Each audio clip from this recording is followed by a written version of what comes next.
ઉત્તરાયણ નજીક છે ત્યારે આકાશ રંગબેરંગી પતંગોથી ભરાઈ જાય તે પહેલા વડોદરા પોલીસ મોતના સોદાગરો પર તૂટી પડી છે। જે લોકો કમાણીના મોહમાં નિર્દોષ પક્ષીઓ અને વાહન ચાલકોના ગળા ચીતરી ચાઇનીઝ દોરી વેચી રહ્યા છે તેમને પોલીસે જેલના સળિયા પાછળ ધકેલી દીધા છે।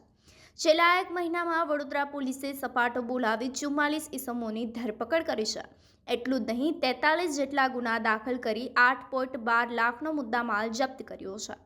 પોલીસની આ તવાઈમાં 60 ચાઇનીઝ રીલ, 1044 કાચની રીલ અને ખાસ કરીને દોરી માંજવા માટે વપરાતો 127 કિલો ખતરનાક કાચનો પાવડર પણ કબજે કર્યો છે। ખૂની દોરી વેચનારાઓ સમજી લે કે પોલીસની નજર તમારા પર છે। આંકડા સાબિત કરી રહ્યા છે કે વડોદરા પોલીસ જનતાની સુરક્ષા માટે કોઈ બાંધછોડ કરવા તૈયાર નથી।